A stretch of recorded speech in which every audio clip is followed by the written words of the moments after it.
So this was the legendary Janos Ordren, reputed to have been the most ancient and diabolical vampire to have ever existed. According to folklore, he lived high in the cliffs of Nosgoth's northern mountains and preyed mercilessly on the defenseless villagers below. His reign of terror ended when the Sarafan finally hunted him down and tore his throbbing heart from his still-living body. This relic came to be known as the Heart of Darkness, and was supposedly imbued with the power to restore vampiric unlife. The Sarafan therefore guarded it carefully, lest the heart fall into the hands of their enemies. But I wondered, could Janos Ordren truly have been as monstrous as depicted here? Or was this merely artistic license by the Sarafan, who sought to lionize themselves by demonizing their darkest enemy?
Strange how my history came full circle.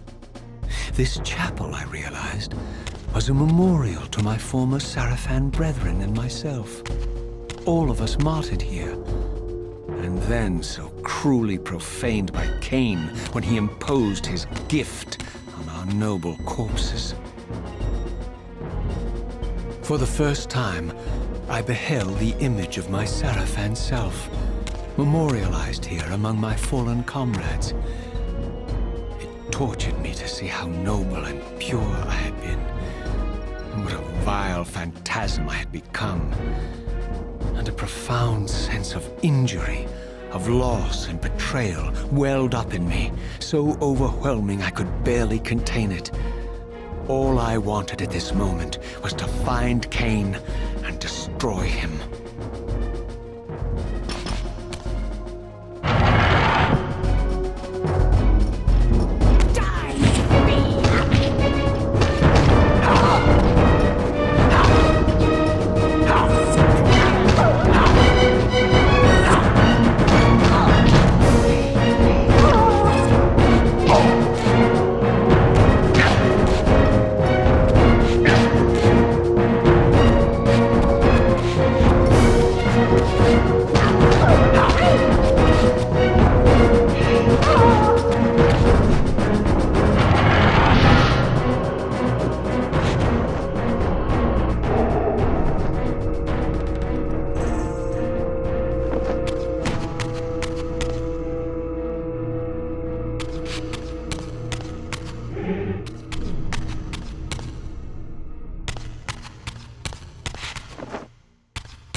for the first time beheld Nosgoth in its former glory, the land overflowed with abundant life and vitality, and I knew with certainty then that the world I had left behind was nothing more than the corpse of Nosgoth, a lifeless husk bled dry by the corruption of Kain's parasitic empire.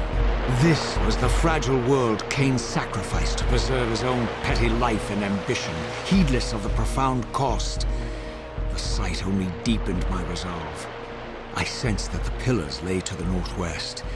If Kain truly waited to confront me there, I would not disappoint him.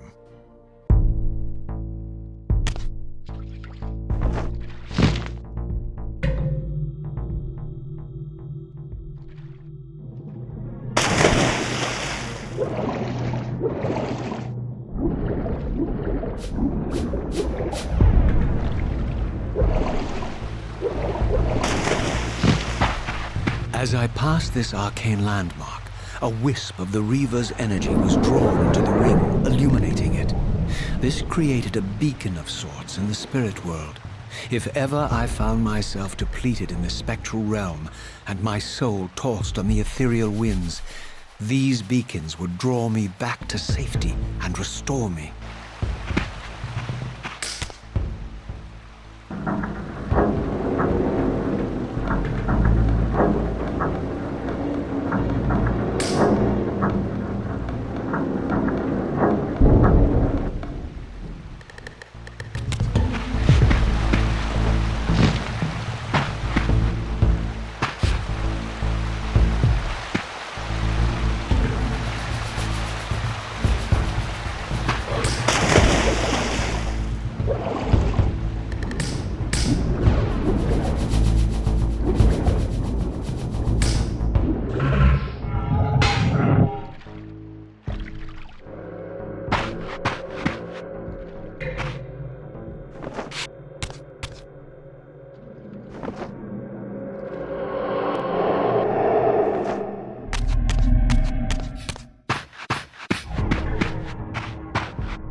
These ancient obelisks were mysteriously attuned to my spiritual essence. By simply touching the symbol, I could safely preserve an imprint of my soul, and thus create a milestone to which I could return when weary, and from which I could resume my journey.